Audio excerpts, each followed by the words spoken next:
Good evening. It's time for Real Talk Elgin with your host, Heather Keller of the Keller Group of KW Inspire. Heather is a leader in real estate sales and a foreclosure specialist with over 13 years' experience. Real Talk Elgin is your place to get the latest information about the newest trends in real estate. Learn about the industry and ask any questions you may have for Heather.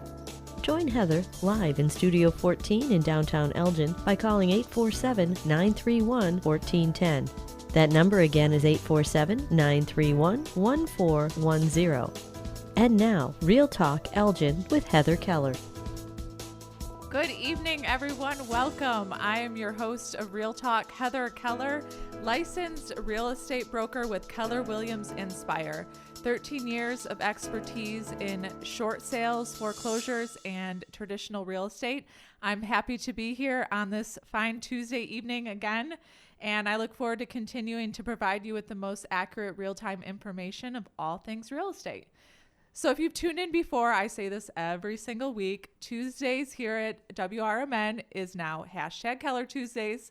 And I say that because every other Tuesday, my show, Real Talk, is on. And then the other Tuesdays is my husband's show, Collector's Corner. So if you're a sports fan, tune in. It's super fun to watch. He asked me the other day, I should come on the show and just talk about sports. And I'm like, oh, that might be fun because I actually really do love sports. So if you love sports, tune in next week.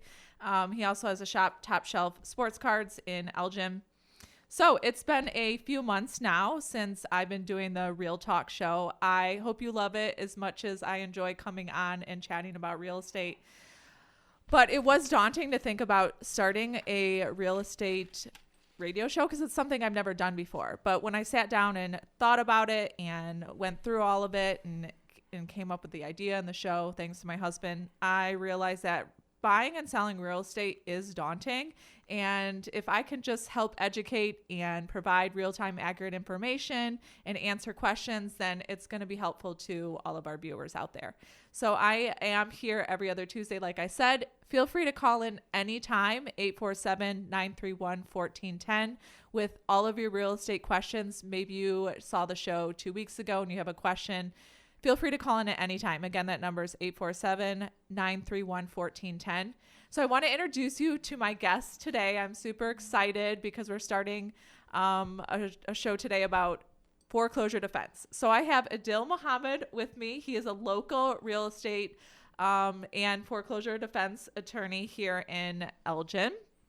I'm going to pronounce the law firm. I didn't want to mess this up. ASM Law, right? Got it? ASM Law PC. Okay. Adil Mohammed is here. His office is located in Elgin, not too far from here. It actually was downtown for a while. He's over off of Larkin near Jewel in Walgreens on Grandstand. So he is here because we are going to talk about foreclosure defense, how what the process is, and does Adil recommend foreclosure versus short sale? So as most of you know, my forte and my niche is short sales. So I'm really excited to have him on the show. So why don't you tell a little bit about yourself so everyone can get to know you, and then we'll start the segment. Thank you, Heather. Thank you so much for having me. It's a pleasure to be here today or tonight. And hopefully I can provide some insight and some useful information for your listeners. A little bit about myself. I've been practicing for almost 18 years. Mm-hmm. I grew up in Elgin, right up and down these streets. Went to primary education all throughout Elgin.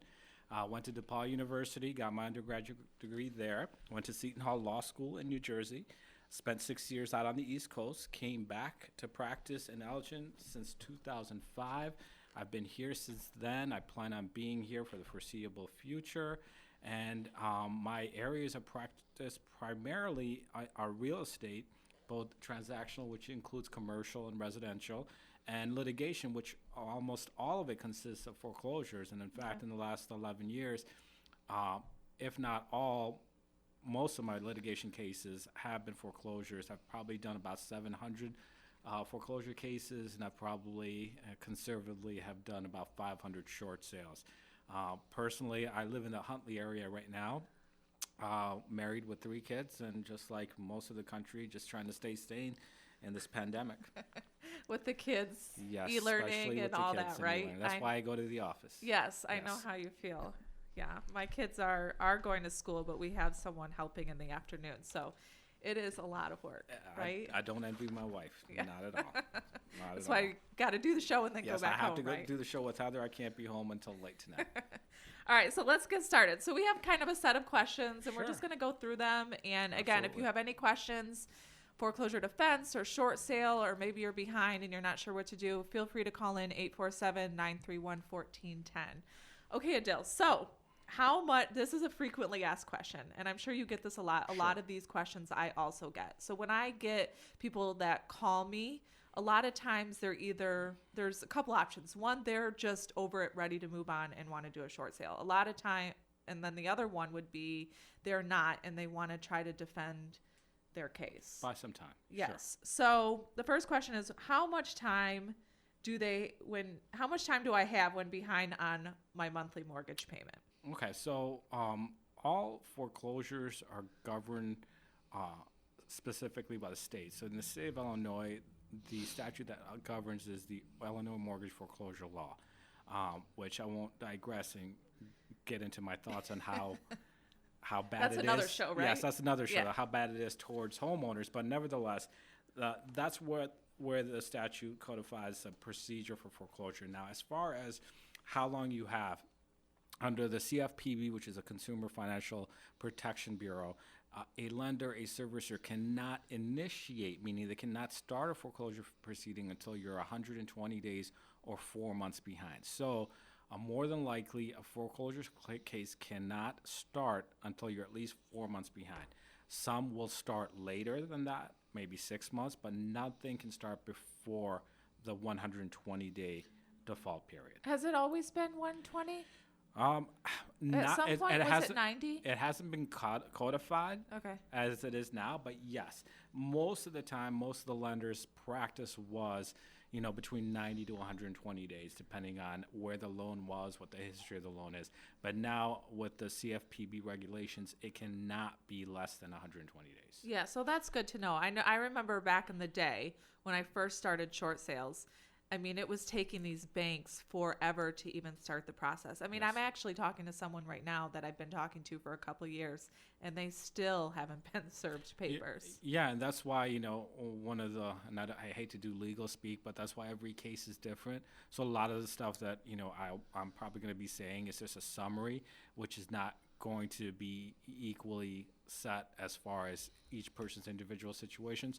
There's lenders, it depends on the lender, who's backing this mortgage, whether it's part of a mortgage-backed security, a trust, whatever. So there's different reasons why some may actually start the proceeding immediately after 120, and some it may take a year before they start. It just really depends on the background of what's going on. Does it also depend on, like, the influx of short sales? Like, they're so overwhelmed that they may not even have the time? Is that possible? No, because most of these services and lenders, there's two different departments. There is the law submit department, which you will submit short sale Correct. packages, loan mod packages, and then there's a litigation department, which then will basically forward the matter to the local attorney for prosecuting of the foreclosure. So Got it. one doesn't necessarily mean the other. What it could mean is if they believe that there was something that's being worked on, that there's potentially a resolution, they'll hold off from filing the foreclosure. But other than that, those two departments are separate, so one's not necessarily going to dictate whether the other will or will not do something. Okay, good. So to keep it general for our viewers, it's 120 days. So then after the 120 days, they start the foreclosure proceedings. Correct. What's the process in the state of Illinois then? Sure. When the 120 is up, you will get this nasty letter from your lender. Your servicer is called the Notice of Acceleration or Default Notice. That letter will have the language that's required in your mortgage contract. It's paragraph 22 of most mortgage contracts. Wow. It will be called Notice of Acceleration, and it'll That's have the language that's supposed to be specified in that letter. So I tell people to hold on to that letter, because if that language isn't completely word for word pursuant to this the statute and the mortgage contract, and that notice in itself is invalid, and they're not supposed to start the foreclosure. But let's say that all of that is fine. That's how it will start. Is you'll get this notice of acceleration, which basically tells you your rights and so forth, and that the loan will be transferred to the attorney for the start of foreclosure proceedings. So that's once the foreclosure proceeding starts, that's when the local attorney will file the foreclosure complaint. You'll get that knock on your door from the sheriff or a process server, and that you will be served with the complaint for foreclosure. Okay. So the start is 120. When would they be served? Well, usually? if they did it immediately after the 120 days, they forwarded the complaint to their foreclosure attorney. The turnaround time, depending on the attorneys and so forth, it could be a month. So let's say 30 days after that. Usually the letter will stay within 30 days. So that date on that letter will kind of dictate when you should be expecting a knock on that door. So if that letter is dated October 1st and probably sometime after November 1st, you're probably going to get served with that foreclosure complaint. Yeah, so I think the most important thing that Adil said was, and I have said this many times, every case, every situation Absolutely. is different. So why don't you provide the viewers with your contact information? I want to do that throughout the show because then they can maybe write it down if they have questions about foreclosure defense or anything in regards to that. You can reach out to Adil. Sure. The name of the firm is ASM Law PC. The address is 1815 Grandstand Place, Unit 2, Elgin 60123. The phone number is 847-231-3999. Website is www.asmlawpc.com. There is a section on the website called Contact. If you put in your information, you can also ask a question that gets sent directly to my inbox, and I will usually answer if I don't have duties at home. I will usually answer within that day, and then from that point on, we can figure out whether you need to come in or if it's just a general question. And no, I won't be invoicing you for my response. Oh, good. Yes. That's a good question. I like that. Yes. I mean, there's so many people out there, maybe not right now, but, and I actually wanted to ask you, like, what are your thoughts? Well, might as well just ask now. What are your thoughts now on what's happening, and what do you see in the near future, like 2021? Well, practicing primarily in this field and also doing bankruptcies, and this is not coming from me, but this is coming from the foreclosure bar, which represents lenders, and from the bankruptcy bar, which includes lenders and servicers and so forth. We are expecting a huge spike, actually, unfortunately, in the second and third quarter of next year. Currently, with everything kind of being stayed due to the pandemic, including FHA loans, which are on a moratorium for until the end of December, and even like Cook County yesterday postponed any furtherance of foreclosures until October 17th. Because of those issues, there's still not the filings aren't there, but second and third quarter, and this is coming straight from one of the partners of one of the bigger foreclosure firms that I spoke to in Chicagoland. They're expecting a spike in the second and third quarter of next year because a lot of these forbearances will also come due, and then a lot of people, unfortunately, may not be back to work, and even if they're back to work, they may not be able to get caught up. Yeah, that's the hard thing with these forbearances. I'm hearing and seeing the same thing. Like, most of my business is short sales, and it's something that I love and I have a passion for, but it's like kind of been at a standstill. Yeah, like there's nothing right now. Yeah, evictions, foreclosures, anything in furtherance of foreclosures, the moratorium on FHA, even Fannie Freddie Mae guidelines have kind of eased the filing, and they're just kind of sitting and waiting. Yeah. So my suggestion, and you probably would suggest this too, Adil, is if this is the situation that you're in right now, try to do your due diligence now, because time is always of the essence, even though it's kind of put on hold right now. Figure out what your plans are. You may not be ready at this very moment, but come spring, I have a feeling things are just going to rapidly start going, and then you'll have a plan in place, right? I couldn't have said it better myself. I think a lot of the times it's people, and not that they want to, but they kind of have their head in the sand because it's such a traumatic experience. I mean, the fabric of American society is built on home ownership. and then you spend your time, your money, you sacrifice to do that, and then when you face the potential loss of it, people sometimes don't know how to react. The worst thing you can do is not be proactive. Yeah. You have to start calling your lenders. People who are on these forbearances, I would suggest that you call your lender if you haven't already, or if you don't already know, and ask them, how are you going to expect me to pay back this money that's on forbearance? Because forbearance is not forgiveness. Are the forbearances done? Are they going to be done at the end of October, or are they extending it? Every Every situation's different. lender is kind of different, and it also Okay. depends on whether you're backed by FHA, Freddie, Fannie, if it's a HUD backed loan, if it's a VA. So it really, and that's why you really have to contact your lender and see what is it that they're expecting once the forbearances are over. I know way back in the beginning, servicers were just giving 6-month forbearances. I mean, they weren't even requiring anything except a phone call to give you 6 months. And it's been, that happened, in March? So it's been About almost April, 6 months? Yeah, well, it'd be, okay. All right, so let's go into, so once the foreclosure proceedings have been filed and they've been served papers, let's talk about their options. Sure. So let's go over all of the options, and then we'll probably take a break, and then we can come back and maybe go over some more. Sure. Options are really going to depend on what it is that you're seeking to do.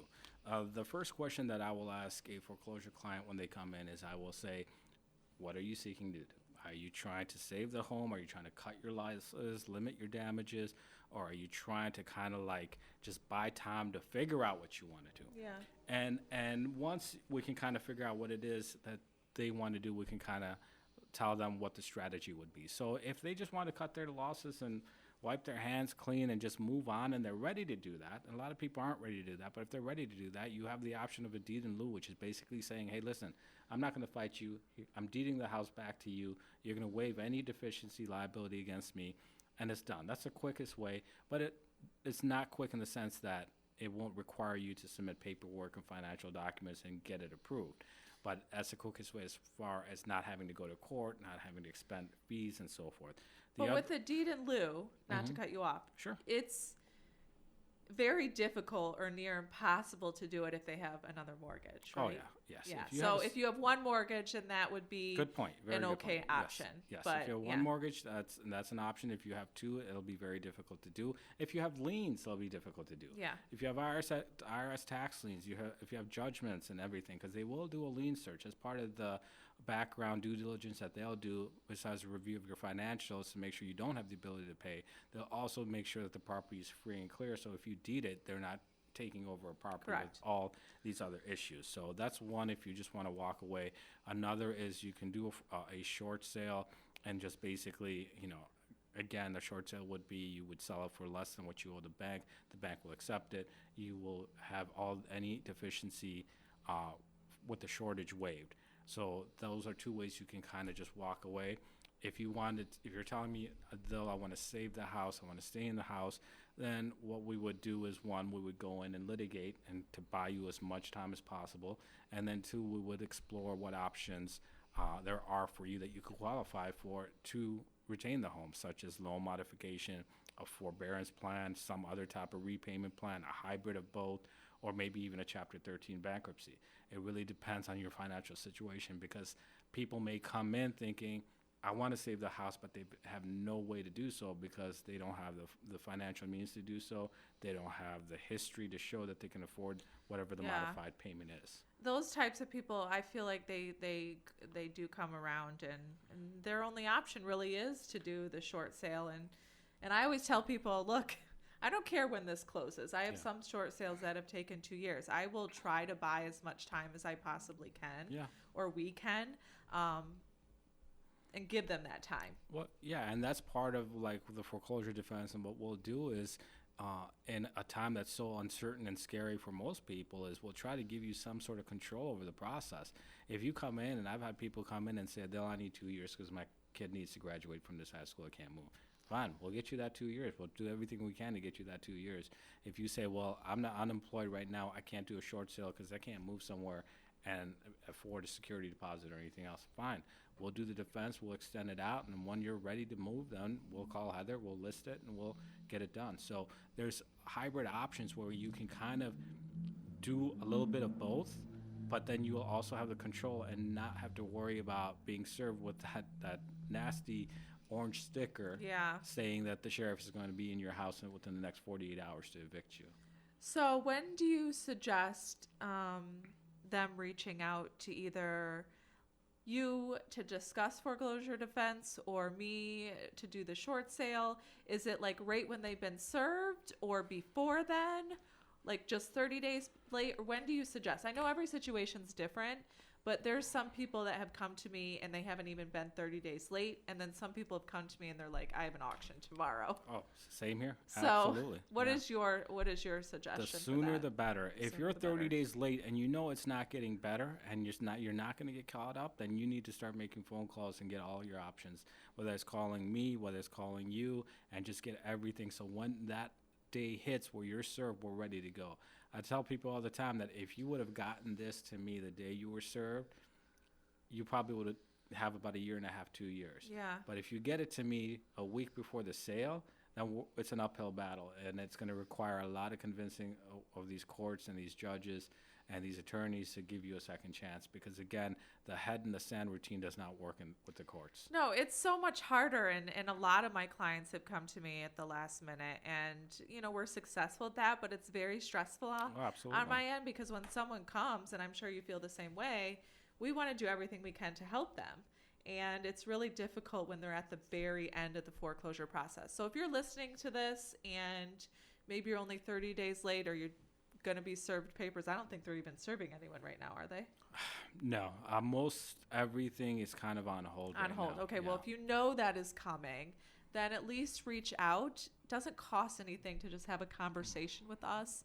So that way you can kind of get a game plan in place, whether that game plan starts in March of next year or 2 years from now. At least you'll have some sort of idea. Yeah, and then you'll have some semblance of control. I mean, you can kind of dictate when you want to move. Again, people have come and said, I can't leave in the winter, or I need until the spring, or I need 2 years for my kid to graduate, or I'm not working right now because I got injured and I won't be back to work for a year. So whatever your situation is, it's better if we know ahead of time to kind of game plan and have a strategy in place as far as, okay, this is how much time we need. This is the exit strategy, and this is plan B, and this is plan C, and this is how we're going to get there. And if we have the luxury of time, that's always easier to achieve than if you're coming a week before. And we've had cases, and we still do. We've had cases where they come in 2 days before and have to file a motion to stay the sale. And it's like I said, it takes some convincing. It's not that I haven't been successful. We've been very successful at even in those situations being able to vacate those judgments and get that time, but it's not something you want to do because that's not a guarantee, especially in these courts. I know. Just be proactive if you can. You come up with game plan A, game plan B, and game plan C. Absolutely. Because then you know, and all of us as a team, we communicate. So, Adil comes first, and then, I may not come in the picture for 2 years. You never know. Another question just popped into my head. So for foreclosure defense, is there, and I don't even know this, but is there like a minimum time frame or a maximum? Like, when does someone come in and say, how long does this take? That. Well, if you do nothing, the time frame could be as short as 7 months from the time that you get served before the house gets sold. It usually never is that quick, but what I have seen in the last couple of years where we have seen cases accelerate that quickly within 7 months, because that satisfies all the statutory requirements and so forth. Usually it's about 9 months if you do nothing, but if you actually go in and if you have an attorney and you file an answer, affirmative defenses, you ask for discovery, you have a hearing on all these motions, then that time can get extended, depending on the situation, by a year to 2 years to 3 years. Basically, what you're saying is the state of Illinois can be really slow, right? It can be slow, but you have to basically throw a wrench in the wheel. It's slow, but don't wait the last minute to contact us. It's slow, but it's not slow if you don't do anything. If you don't do anything, it's very quick. All right, so we're going to take a quick break, and then we'll come back and go over some other stuff. I'm so excited. So we'll finish up the segment with Adil, and we'll be back.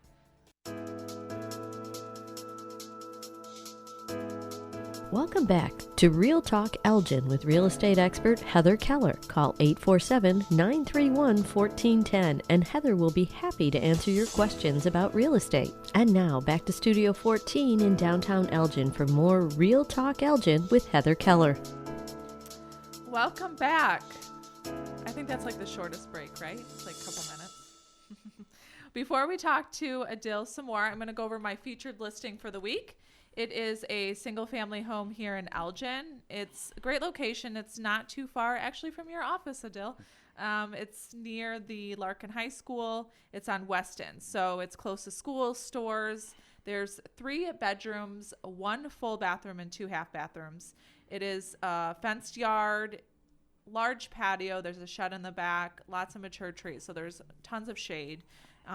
There's an upgraded kitchen with stainless steel appliances, separate dining room. There's a large living room with a fireplace and a big window in the main level. And then in the basement, there's another fireplace down there. So super nice, 1-car attached garage. It is priced at $239,900. It is pinned at the top of my Facebook page. So if you'd like to go there and take a look at the pictures and more information, be sure to like my page. It's the Keller Group. The Keller Group of KW Inspire. I was like, couldn't even think of my Facebook page for a minute. So yes, price $239,900. Again, it's pinned at the top of my page. If you have questions, you can call on the show. Ask about that house. Ask about foreclosure defense. 847-931-1410. Okay, I also have a free copy of my book. It's about short sales and how to sell if you're a homeowner. It's about the process. I wrote it myself. If you'd like a free copy, you can email me info@tkghomes.net. Again, that's info@tkghomes.net. You can also go to my website, tkghomes.net, click on short sales, and fill out the form, and we'll get you a free copy. Okay, so let's get back to talking to Adil about foreclosure stuff. Let's go over each different option, so that way people kind of understand what it exactly is a loan mod, what exactly is a short sale, what exactly is a deed in lieu, and then foreclosure defense. So which one do you want to start with? It's up to you. Okay, let's start with a deed in lieu. So what exactly is a deed in lieu? And I may interrupt you and just ask some questions because it will just pop up in my head when I'm sitting with these homeowners. Sometimes they ask me, so I would like to get your opinion too. Okay. A deed in lieu is essentially you're basically deeding the property back to the bank in lieu of them filing a foreclosure complaint against you. Now, just because it says in lieu of foreclosure doesn't mean that you can't do it while or after they file the foreclosure. But it kind of changes the term. It's more of a consent judgment after the foreclosure is filed. But prior to foreclosure being filed, you're basically saying to the bank, here, you can have your house back. I'm going to deed it back to you, and that way there's no need for you to file foreclosures. There's no need for us to expend costs, and we can just move on with our lives. The deed in lieu will work. We spoke about it a little bit before. Is essentially the lender is just going to review you to see whether you qualify for a deed in lieu, and it's not automatic. It's not a guarantee.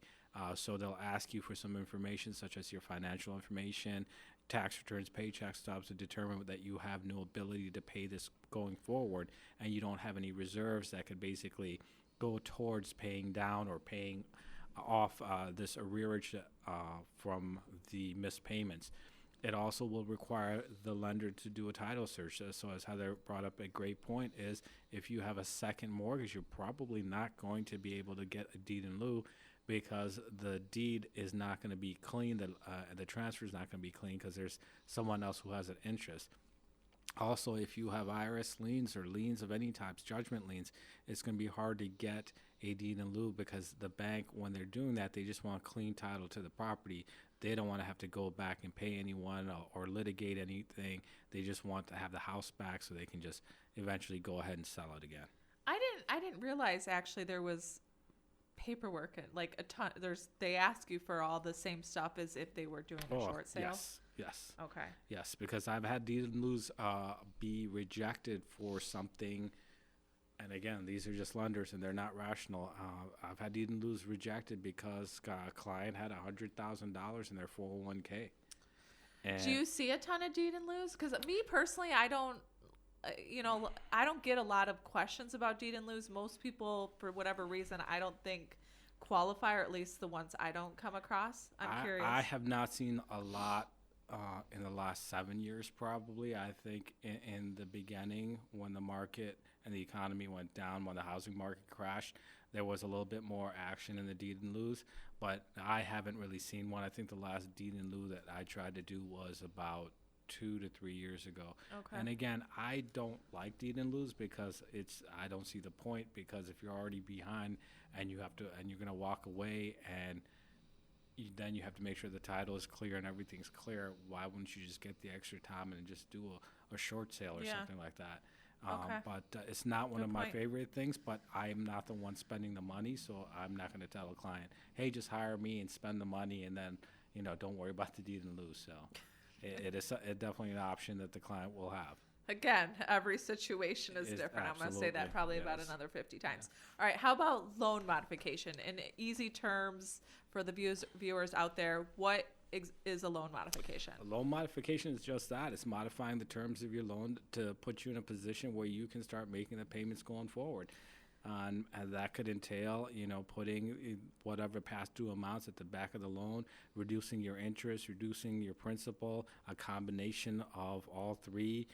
It just, again, depends on your lender, the type of loan you have, and so forth. But in simple terms, it's just modifying your loans so going forward you can afford the payments. So it could be modifying, meaning, and I'll go over one specifically, but it could be either the interest rate, could it be that, or putting it on the back end of the loan, or just making the current payment a little bit higher, correct? Something like that? The current payment would be a little lower. What they would do is most common modifications is just reducing the interest rate, putting the past due amounts in the back of the loan to kind of lower that payment, and extending the term out. If you have a 30-year note, to extend it out to 40 years, which is the max that they'll do, to kind of get you into that payment where they believe you can afford it. And usually, again, depending on the lender, the rule of thumb is a debt to income of 48%. So if you're making $2,000, the payment, the modified terms of the payment can't exceed $960, which would include principal, interest, and taxes.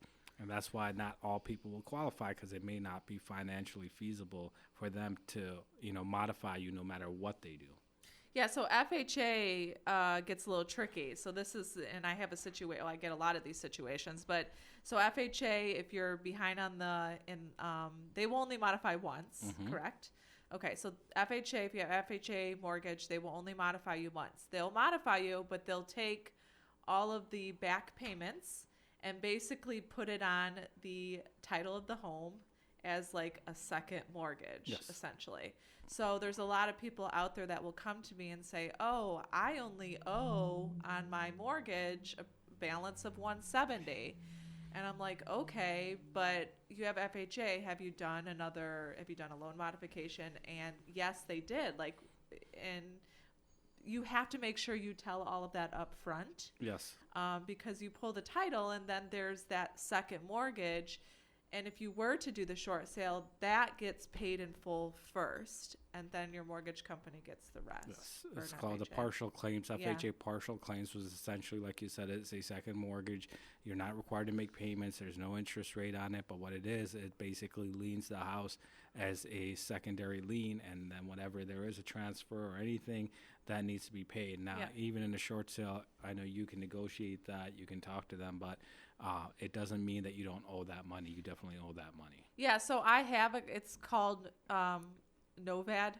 Yes, So, yeah. Novad is the one that services those. So I have a contact there. I just get the payoff from them. That actually gets that. There's no negotiating that. No. That is paid in full on the statement, and then whatever's left over goes to your mortgage company. So that gets a little confusing, but I think a lot of people with the FHA, they just think, and I don't know if they don't read the documentation or someone hasn't properly informed them, but that does not get wiped away. It's not a forgiveness. Yeah, correct. Not at all. Okay.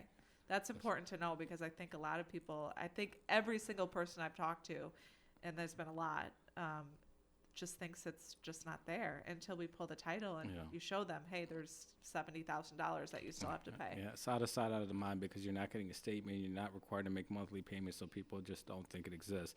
Run into that problem a lot when you're doing Chapter 13 filings where you're trying to save a home and paying off the arrears over 60 months. Is they'll forget about that FHA, and then the FHA will file a claim for that, and then that has to be addressed in the bankruptcy. Again, every situation is different, Absolutely. right? Just call. Just give Adil a call or myself a call. More information, the better. Because, like I said, I've been talking to people for this one couple I've been talking to for a couple years, and they're just not ready. So I just call like every month, hey, how are you? Do you have any questions? Because eventually your time is going to run out, like with foreclosure defense, which we'll discuss quickly again. Then you have to either foreclose or do the short sale. Okay, so foreclosure defense. Again, who would be the best candidate for foreclosure defense? I know we kind of already explained it, so it's someone who wants to technically keep the house, right? The best candidate for foreclosure defense will be someone who's proactive, gets in early, as early as possible, and then when they do get in, they have a game plan. Or if they don't have a game plan, when you sit them down and you talk to them and you kind of explain to them what can and cannot be done, they're on board and they're ready to execute that game plan. So, and what I would do is, again, what the preliminary question is, what do you want to do with this property? And then 2, how do you think we're going to be able to do that? And 3, if you can't do that, this is your option A, B, C. Which way do you want to go? And of course, the last question and the most important question is, what is your exit strategy? When this is all done, and it will be done because this is Illinois and it will end, what is it that you're going to do and how are you going to do it? Yeah, because foreclosure defense, I think that's another confusing part you're right. It is not forever. It's just a temporary fix, right? Until you come up with the exit strategy, which is either loan mod, deed in lieu, or short sale, correct? Well, once you're into the foreclosure, it's probably going to be a loan mod, a workout of some kind, some repayment plan, forbearance plan. It's going to be a short sale, or it's going to be a Chapter 13 bankruptcy. It's going to be one of those things. Okay, good. All right, so what is a short sale?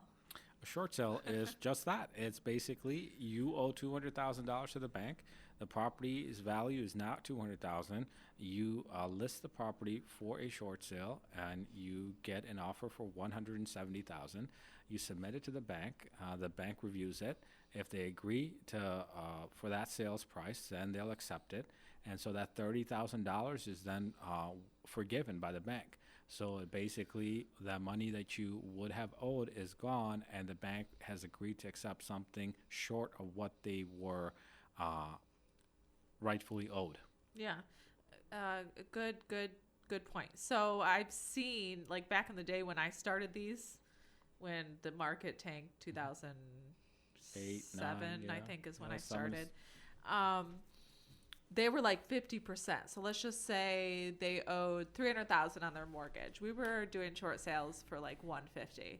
It's not so bad right now, but there's still going to be that shortage, and there's sometimes it's only $10,000, $20,000.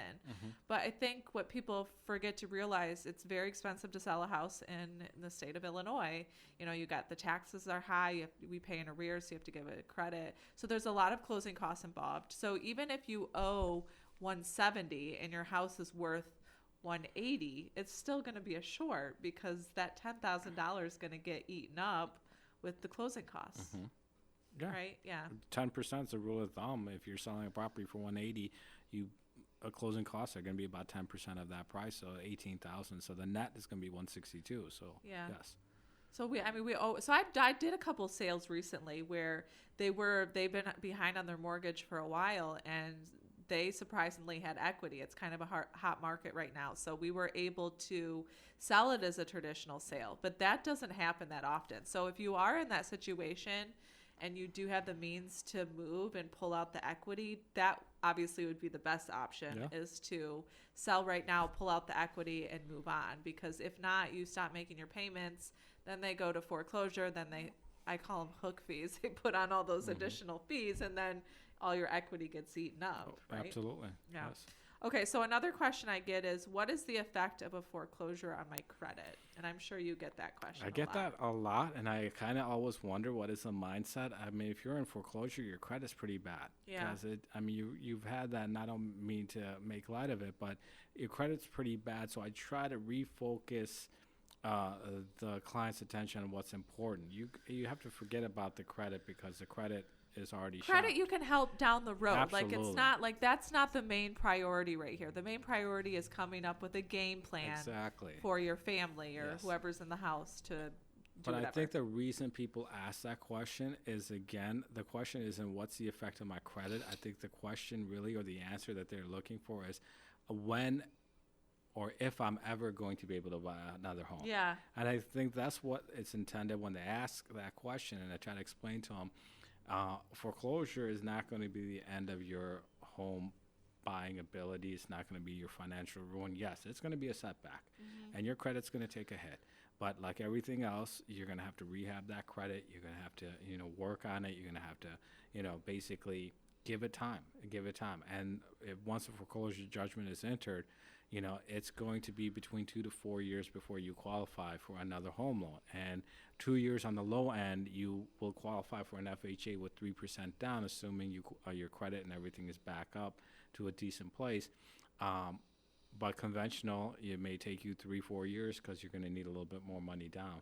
Yeah. So I think the question is really, can I buy another home? And yes, you can buy another home in the future. You just have to get through this, get it in the rearview mirror, and then basically build up your credit back again. And the only way you can do that is there's no real shortcuts. It's just going to take time. Yeah, time. It just takes time.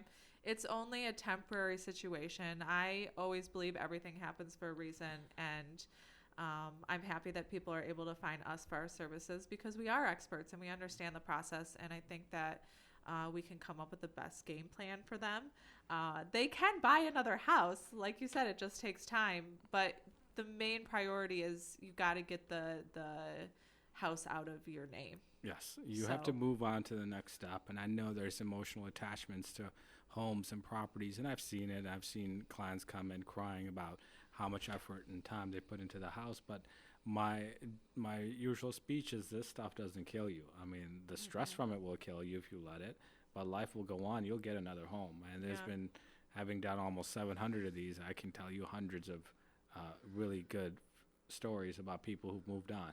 Oh yeah, and I'm actually helping a lady right now, and it's a crazy market. I've taken my past client. She did a short sale several years ago, and we just got her pre-approved with Mike Doty. Actually, he was on my show sometime over the summer with Guaranteed Rate, and he got her pre-approved for another mortgage. So it's full circle. I love when that happens. They called me, or she called me and was like, I'm ready to buy another house, and that makes me feel so good because I think it was 3 or 4 years ago. And so we're trying to find her a house, but she keeps getting outbid. Like, we've been out 4 weekends, keeps getting outbid. So we know that house is out there for her, but you just got to get the property out of your name and move on. Yeah, real quick story. I had a client who basically they came in as 2 generations, and they were both working 2 jobs trying to maintain this home, and they wanted me to do a loan mod. And I said, and I looked at it, it's like, your property's $120,000 underwater. Why would you want to do a loan mod? And I basically told them it's not worth it. It's just not worth it. Convinced them, go ahead, do the short sale, and then ride it out for 2 years, and you'll basically be able to get a house, similar house, for fair market value. So they did that. They listened. And sure enough, about 2.5 years later, they called me. They're like, Adil, we want you to represent us. We're buying a home. And they're like, guess where it is? And I was like, where? It's basically down the street, a bigger house down the street from the neighborhood that they loved and didn't want to leave. So they went back in and they bought this house, a bigger house, for about $80,000 less than what their smaller house was that was foreclosed on. So, and there's a lot of those stories. So all is not lost. It's just a bump in the road that if you plan right and you have all the information, you can move on and just put it behind you. Yeah, that's a good story. Those always make me super happy because there is life after these situations. Absolutely. And you see so much hardship And, I sit at kitchen tables all the time, and these people, there's been a death in the family or loss of job, and it's sad situations. And I'm sure you, like myself, have seen everything under the sun when it comes to these short sales. My question for you is, as a foreclosure defense attorney, once no options are left available, you've done the foreclosure defense, maybe you tried the loan mod, and you're just like, that's it. There's nothing else that Adil can do. There's nothing else. Do you advise the client, the homeowner, to just let the house go to sale, meaning the bank forecloses and it then becomes an REO, which is real estate owned? Eventually, then the bank will kick them out. So do you advise that, or do you advise them to go with a short sale? Oh, that's easy. 100% short sale. I mean, it's a no-brainer, because the problem with letting the property go to what's called a judicial sale, which is basically the auctioning of your house, is you potentially will have a deficiency judgment against you. There was a moratorium on deficiency judgments, meaning the bank could get the property back, but they weren't allowed to come after you for the difference. That moratorium was lifted back in 2013, I want to say. So now, let's say you do exactly in that scenario. You have a house that you owe $180,000 on. It goes to judicial sale, and the bank sells it for $130,000. Well, that $50,000 isn't going away. That's a deficiency judgment entered against you, recorded against you, and then you're going to carry that around with you. That is financial ruin, because that will follow you, and then good luck trying to get a credit card or any other loan when they pull your credit and they see a $50,000 judgment against you. Now, it's not always the case, but if you have a conventional loan, Fannie, Freddie, they will come after you for that deficiency. And would you rather have a $50,000 judgment, or would you rather do a short sale where that payoff is accepted and the bank waives any deficiency against you? Yeah, and that's in the letter. We make sure that the letter says it's going to waive the deficiency. I agree with you 100%. I think a short sale, and some of the benefits, at least on my end, I always tell people, is it's going to give you more time. So if Adil has done everything with foreclosure defense and there's nothing else that he can do, then the short sale is going to give you more time. Short sales does not mean short time frame. No, unfortunately, no. It can take a very long time depending on if you have FHA, conventional. Again, every situation is different. But the short sale, it gives you time. You can stay in the house during the whole entire process. My team does help with rentals. So if you need help finding a rental place to go, our goal is to always hold your hand through the whole process. And Adil does not go away. He stays on board and helps through the whole thing. Another thing with the short sale is they could qualify for $3,000 in relocation assistance. It's called relocation assistance, but it's not given to you until we actually close. Yes. But it is given to you by the title company. So that's a good option. I would say 9 out of 10 times our clients do get that, which is nice. It's always a good thing where you can kind of, dictate when you're leaving and then get some money to leave as well. But yeah, and that's a good way to extend your stay, because most of these short sales, they'll take, and as good as Heather is, it may still take 90 days. It may take 3 months. I think my longest one was 2 years. My shortest, maybe 3 months. Fannie Mae is very, very good to deal with. Yeah. Another thing is it's not going to cost you anything. So the bank does pay the commissions. They would pay Adil's attorney fee for the short sale and all the closing costs. So if you have back property taxes, then they would pay those. If you do have a homeowners association, stay current with that. Yes, I have please. I have a deal right now that it's a nightmare. So I want to thank Adil again for coming on the show. He'll be back in the new year. I look forward to it. Thank you for having me. I'm super excited because I think foreclosure defense is going to be widely used next year. 2 weeks we'll be back with Steve Kemp from Senior Vice President of Sales with Land Trust Title. Super excited about that. Our discussion is going to be title information for both buyers and sellers, why having a real estate attorney is valuable, and the dynamics of closing a real estate transaction in this pandemic. So again, like my Facebook page, the Keller Group of KW Inspire, and we will see you again in 2 weeks. Tune in next week for my husband's show. Bye.